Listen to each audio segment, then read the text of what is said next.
Next, we're going to have Dr. Joshua Wiener, who's from RTI here in Washington.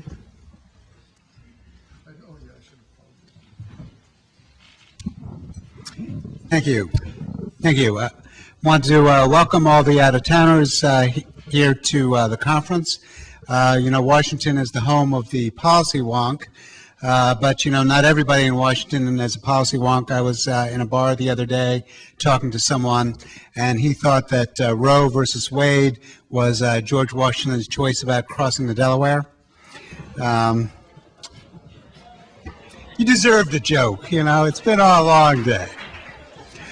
Okay, so I'm going to be talking about, the name of my talk is Consumer-Directed Home Care, Washington State and Beyond.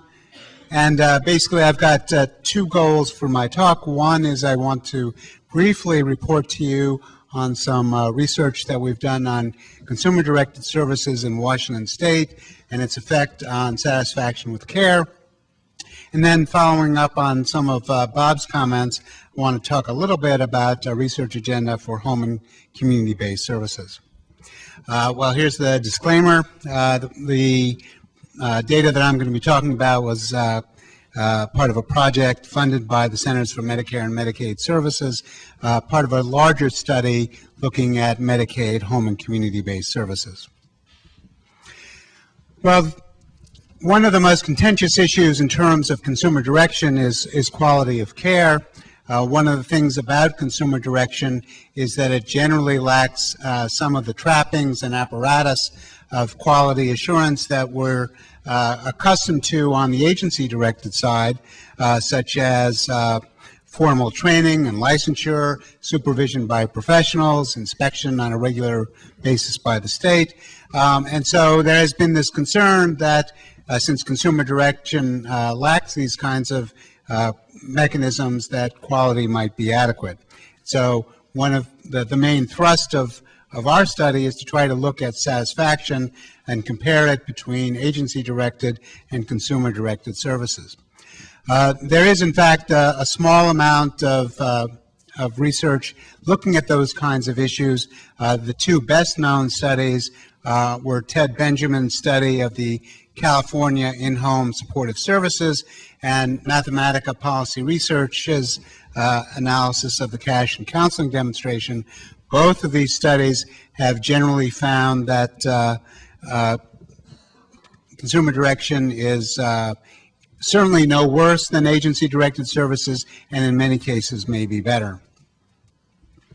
So the goals of our study is to look at differences in satisfaction between persons using agency-directed and consumer-directed services, and look to see whether there are differences in those effects for younger people with physical disabilities and older people with disabilities. We purposefully drew a sample of younger people with disabilities that was large enough to be able to look at those kinds of issues. Just a few words briefly about home care in Washington State. One of the things that's really remarkable about Washington State is that consumer direction in that state is really the dominant form of home care. Over half of the Medicaid home care beneficiaries use consumer direction, and it's available both through the Medicaid state plan and the waiver program. Clients are responsible for hiring, orienting, supervising, and finding replacements. The worker is a direct employee of the client, but the state pays the worker and pays the taxes. So we had a survey of Medicaid home care beneficiaries in Washington State, again, part of a larger survey, 513 younger and older home care beneficiaries that answered a survey question, or a survey about their experience.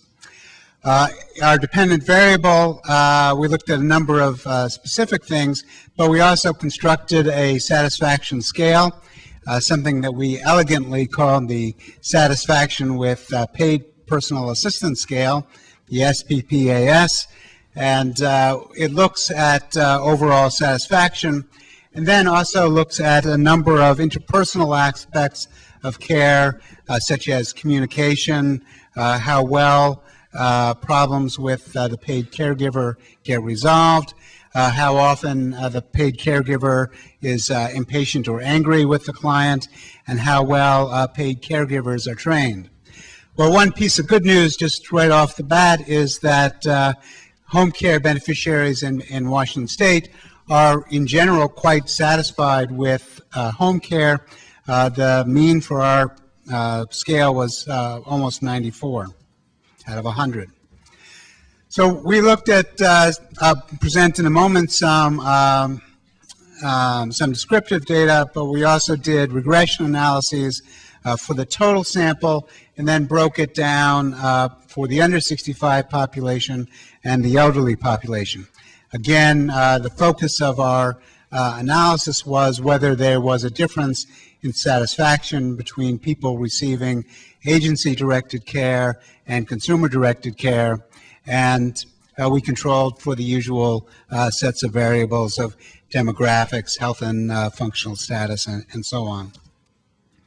Okay, here are the basic results for being very happy with paid care, being able to resolve problems or get them fixed, and the paid helper is competent and well trained. In all three of those variables, consumer-directed services scored higher than agency-directed services on a statistically significant basis. Here's the overall scale. Again, consumer-directed services overall scored better than agency-directed services. Somewhat surprising to us, the under 65 population, there was not a statistically significant difference between consumer-directed services and agency-directed services, but there was a quite large statistically significant difference for the elderly population. So here are the multivariate findings. For the total sample, there was no statistically different, the satisfaction levels were not different for consumer-directed and agency-directed services. That was also true for the under 65 population. And again, controlling for a variety of other factors, somewhat surprisingly to us, there was a large and positive finding for the elderly population.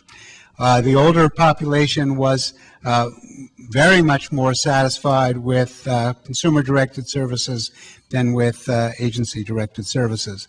So we're still kind of scratching our heads on those findings, and any ideas that people have about those would be much appreciated.